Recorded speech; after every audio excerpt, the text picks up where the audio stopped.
Good morning, good afternoon, good evening, wherever you are in the world. Thank you for joining me for this week's edition of the SMIE Consulting Midweek Roundup. My name is Marty Bennett, coming to you live today from the expo floor at the Conference of the Americas for International Education, being hosted in Las Vegas.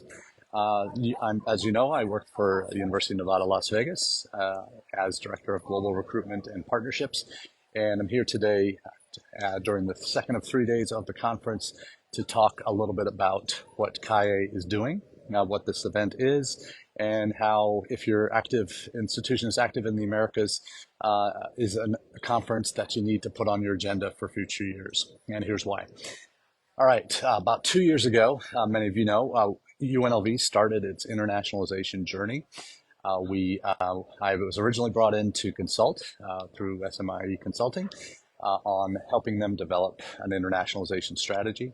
Had the opportunity to serve for a year in that role, and then there was some transition at the university, and they asked me to come on board as an employee. And since May of 21, May of 22, been working for them as Director of Global Recruitment and Partnerships. And I'm going to go to we're at the Expo Hall. We have our own table here for UNLV amongst our Nevada colleagues from College of Southern Nevada, Truckee Meadows Community College, and University of Nevada, Reno. So this is our NCHI booth here at the beginning of the Expo Hall for the conference, and we have on display, each institution has its own giveaways, some information about our institutions, and different ways for the universities from all over Latin America, North America, Caribbean that are here for the conference have opportunities to connect with us as the co-hosts for this conference. We were approached over a year ago to be one of the co-hosts, and for the first time for CAEI. This is a biennial conference, so every 2 years. And the conference itself gives opportunities for institutions of higher education across the region, from Canada to Chile and everywhere in between, including the Caribbean. There are 28 countries that have members at CAEI for this conference. So it's a fairly robust one. We're the first, and one of the things that we are very grateful for is we are the first U.S. city to host the CAEI conference. And it's been quite the journey, and I'll show you it's a kind of an alphabet soup of organizations that are actually involved with this, and I'll share with you now who that is. There is a organization called OUI, IOHE, and it's multiple acronyms here because of the multiple languages spoken throughout the region. So OUI, IOHE is based in Montreal, and as where their headquarters is, the executive director, David Julian, is based there, along with his team that helped organize this event, the CAEI conference. You'll be able to see over here on their booth here that it's every other year. This is the first in-person conference since Calgary in 2019. I think that's 2019, or it's 2010. 2010, sorry. First in person since Bogota in 2019. So there was a virtual version in Santiago, Chile in 2021, but the first time that this conference has been in person since then. And we in Las Vegas are the first to host the CAEI conference as a U.S. destination. So we've been very, very much involved in the planning process. For those who've organized and hosted big conferences in their cities, who've been NAFSA regionals, you know what the work that goes into this. The conference itself has over 650 attendees from across the region, as I said. Even a delegation of about 28 individuals from China, institutions in China that are here looking for partnerships. What has the conference done for us? We've had the opportunity. I've just come off one presentation today that was the result of a chance meeting and a conversation I had with an EdUSA advisor, Belen Robles, in Guayaquil, Ecuador. Belen, I've known for years, since she first started as an advisor in Education USA. And she reached out to me last January, February, and said, hey, we've got this grant competition in the U.S. Embassy is putting out in Ecuador, and they're looking to find opportunity. Or it's a opportunity to build to get funding for intercultural internationalization projects that connect U.S. and Ecuadorian institutions. So I was involved in putting a bid in for that. We didn't eventually get the grant, but what it did allow me to do is build a relationship through this Education USA advisor, who happens to be based at Universidad Católica de Santiago de Guayaquil, where her offices are, and her boss had been tasked to develop some internationalization projects. And one of the things we worked on together was a workshop to be held and funded in Guayaquil for Ecuadorian universities that were interested in internationalizing. This was to be held in, I think it was originally April of this year, but we didn't win the competition. But it was important enough, I think, for both of us, that both our institutions, that we committed to doing the workshop, which was one of the main goals of the initial grant application in the first place. So what we just did, and for those who've been following the Roundup, know that in September, I spent 2 days in Guayaquil doing this workshop, an internationalization workshop for 11 Ecuadorian universities, about 22 individuals altogether. So it was a fascinating 2 days of really discussing what internationalization means and how the meanings differ from institution to institution in terms of the levels of support, the goal and goals, whether it's just recruitment based, whether it's study abroad based, whether it's more internationalizing the curriculum, internationalizing at home, whatever it might be, research opportunities, dual degree programs, whatever it is, partnerships.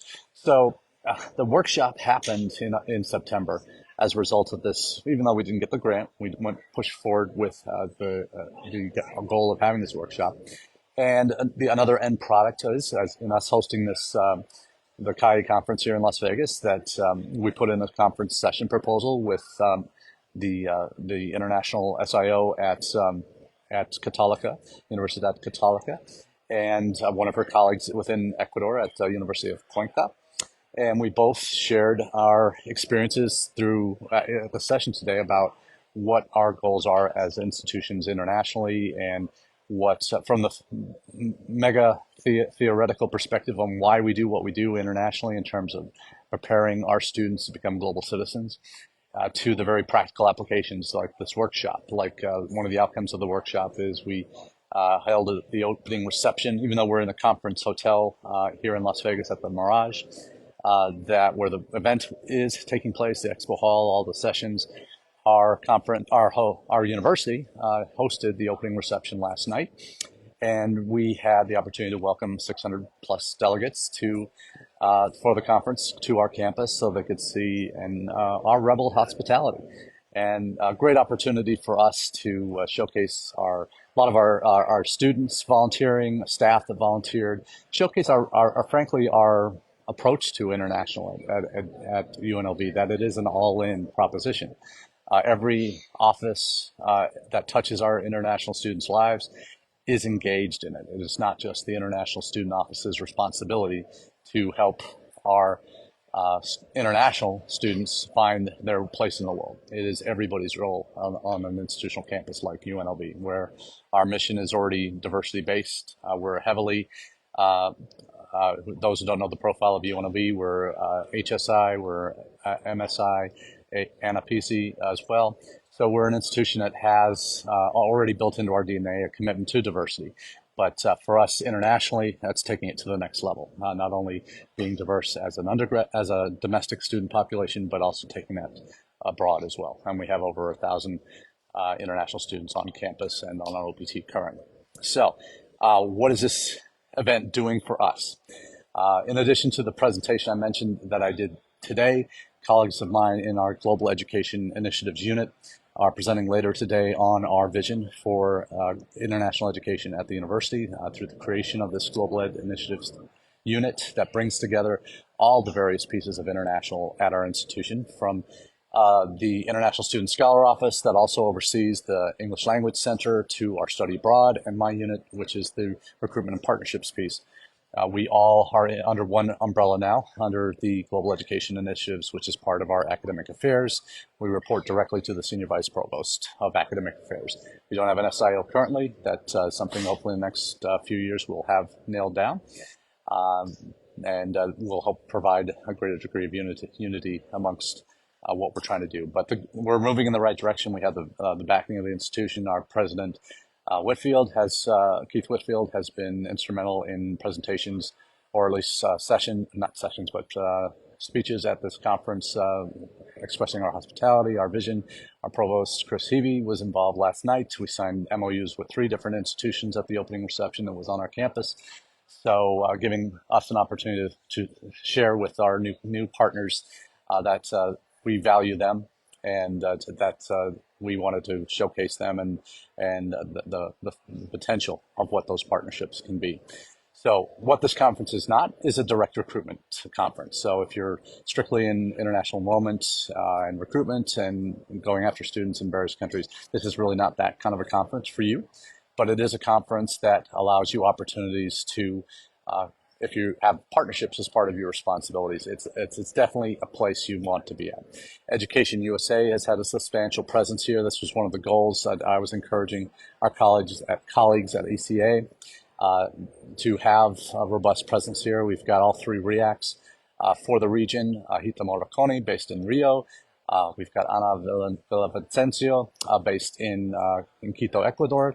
And the newest REACT to join the EdUSA family, Giselle, who is originally been based in Buenos Aires for a number of years, was a former EdUSA advisor herself, and is as is the tradition in the Western Hemisphere amongst the REACTs here. They all started as advisors.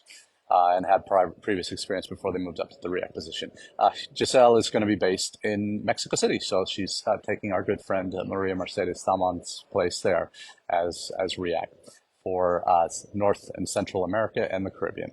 So I had a great conversation with Giselle this morning, talking with her about kind of the long history of Education USA, some of the things I was able to do when I worked in DC for Education USA when I was based at IIE. So really established a good relationship with them in terms of next steps, in terms of what I'll be able to do with Giselle in Mexico and Central America, Caribbean. There's great potential there. So just I need a few more of me to do what I need to do to make everything happen that I want to happen. So patience is a good lesson from this conference in terms of understanding relationships we're trying to build. Latin America is one of the more difficult regions to do well, and they require a long-term commitment, and they require starting small with partners.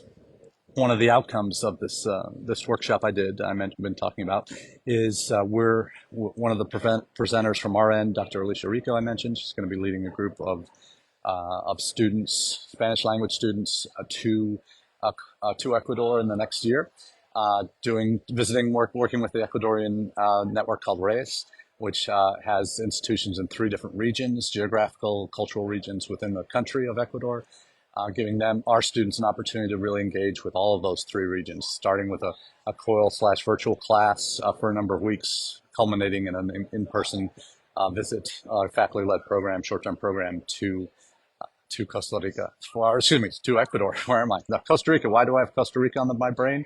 If you can see behind me, there is the CAEI conference is next in 2 years' time, in fall of 25.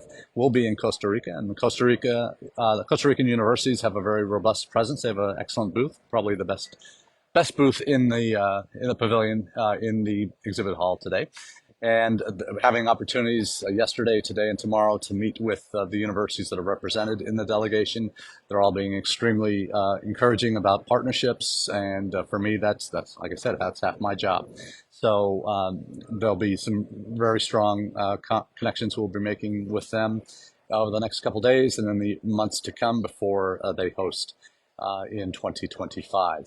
So by that time, hopefully we'll have 2 or 3 robust relationships with Costa Rican universities that will have led to substantial programmatic opportunities for UNLV students to visit universities in Costa Rica, even for short-term 1 or 2, 3 week programs, in things as unusual as midwifery in nursing programs. That one of the partners we talked to, potential partners we talked to, has a simulation hospital, that training hospital for nurses that are going to be involved in pediatric nursing or LBGYN nursing. So there's some great opportunities for our students, and opportunities potentially for uh, dual degree programs or 3+2 programs. So a lot of potential here through what's coming with Costa Rica as the next host for CAEI.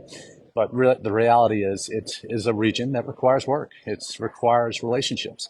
Relationships take time. Relationships need to be invested in. In my session today, we're talking again about the practical applications of what we do in international education. One of those is through the relationships we develop with each other as individuals at working at institutions, and they often drive, whether it's faculty, whether it's international partnerships people, whether it's SIOs, whatever the case may be. Those personal relationships are what drive so much of what we do. I know for a personal experience, we signed, as I mentioned, 3 MOUs last night at the opening reception. One of those was with a partner that I met also earlier in the year, actually at NAFSA last year, this past May, and we agreed for me to visit him in September, as immediately after this Ecuador trip that I've been talking about, the workshop I did there. And that has led to just a day getting to know him. I talked about that visit with Dalmo Mandali at UF do ABC, one of the federal universities in Brazil for the state of Sao Paulo. And we had opportunities. We spent a whole day together. I was coming on an overnight flight from Guayaquil. He had a car pick me up at the airport in Sao Paulo, and if you know the airport there, you know it's nowhere near the city.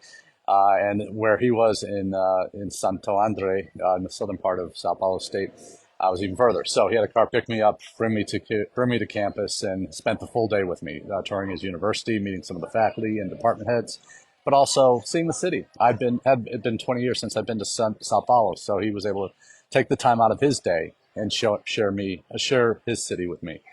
So it was really a joy to spend that time with him there. And now he's come to our campus. He did a visit with us on Friday last week, and now we have an official MOU. He's had great conversations with our engineering and sciences faculty and deans last week, and sees potential for a lot of opportunity to grow together as partners. So, but that happened because of that personal relationship I have with Dalmo. He's someone that we share a lot in common. We're both the same age. We have sons who are 12, 13 years old, who share similar passions, and just we connected on a lot of different levels. So those relationships are what are going to drive the success of our partnership. So he knows I'm committed to it. I know he's committed to making it work. So it's really encouraging to see what the potential is with that. So in the end, this region is all about relationships that require a long-term commitment and investment of time, effort, and resources. And to be successful, that's going to be what's required in the end. So that's all we have for you today on the Midweek Roundup. I appreciate you joining in and being a part of the conversation. And we're looking forward to chatting with you from the home office. Actually, no, I take that back. I'll probably be taking a break next Wednesday. I'm going to be visiting family in Massachusetts, and then hopefully connecting on the Wednesday before Thanksgiving, if not sooner. So until then, have a great day, and we'll take care.